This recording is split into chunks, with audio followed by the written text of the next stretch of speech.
Therefore, let us lie in wait for the righteous, because he is not for our turn, and he is clean contrary to our doings. He upbraideth us with our offending the law, and objecteth to our infamy the transgressings of our education. He professeth to have knowledge of God, and he calleth himself the child of the Lord. He was made to reprove our thoughts. He is grievous unto us, even to behold, for his life is not like other men's. His ways are of another fashion. We are esteemed of him as counterfeits. He abstaineth from our ways as from filthiness. He pronounceth the end of the just to be blessed, and maketh his boast that God is his Father. Let us see if his words be true, and let us prove what shall happen in the end of him.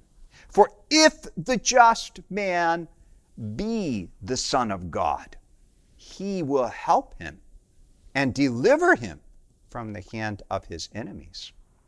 Let us examine him with despitefulness and torture, that we may know his meekness and prove his patience. Let us condemn him with a shameful death, for by his own saying he shall be respected. Such things they did imagine, and were deceived, for their own wickedness hath blinded them.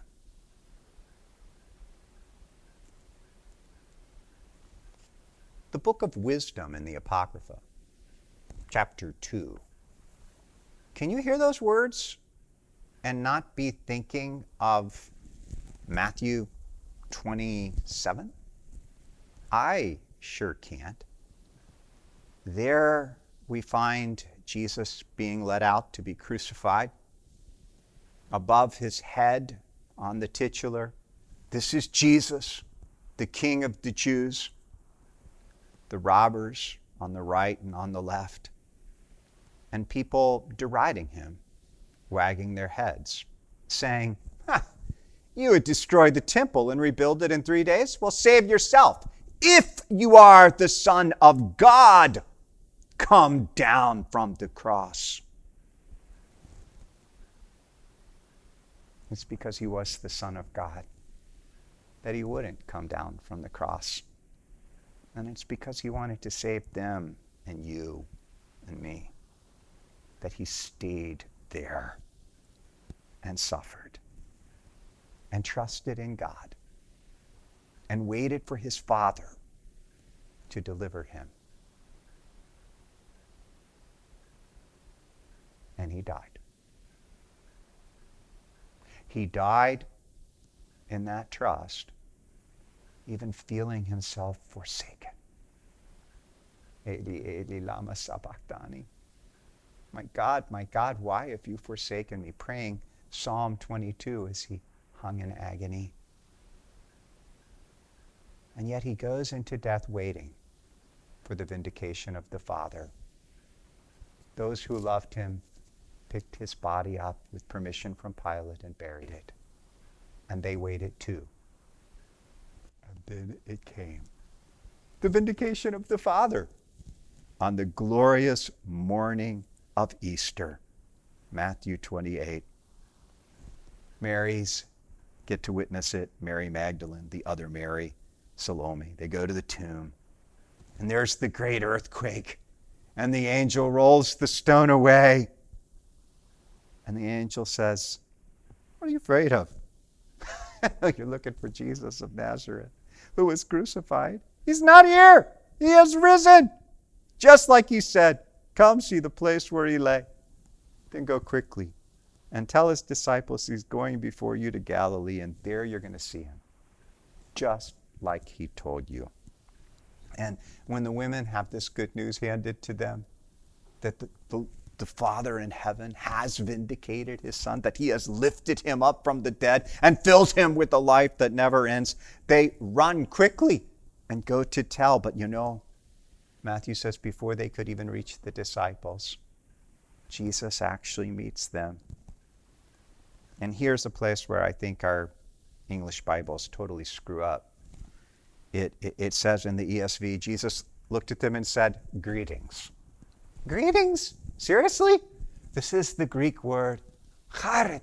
This is rejoice. Rejoice, he cries out when he sees them. Joy has come into the world with my resurrection from the dead. Joy for you. And they grab hold of his feet and they worship before him. And he says, don't be afraid. You need to go and tell. Go and tell my brothers that I'm going before you to Galilee. You're going to see me. You're going to see me just like I said. And then Matthew ends his gospel with two interesting pieces. First, the report of the guards, who are told basically lie about what happened, and they're paid well for their lie. And then Jesus' meeting with his disciples in Galilee. The 11. They go to the mountain he had directed them. They see him. They fall down before him. They worship. But some of them were like, can this be real? They were doubting, can this even be real? Sometimes the joy is so great that you just can't believe it's true. It's like, pinch me, is this real? And Jesus comes to them and he says, gentlemen, all authority in heaven and on earth is now mine. I don't care where you go in the entire universe.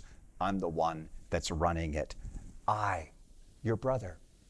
I, your God in the flesh, me. I'm the one with all authority. And I'm giving you a task to do.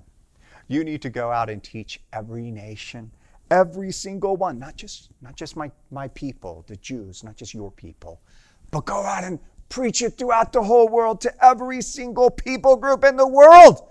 Go announce the good news. And here's what you go out doing. You baptize them into the name of the Father, the Son, and the Holy Spirit, and you teach them to treasure and hold on to absolutely everything I've given you in this gospel. Hold on to it all. And here's my promise. I'm going to be with you through it all. I'm going to be with you forever. I'm going to be with you to the end of the age. I'm never going to leave you. I will be with you forever. You are mine.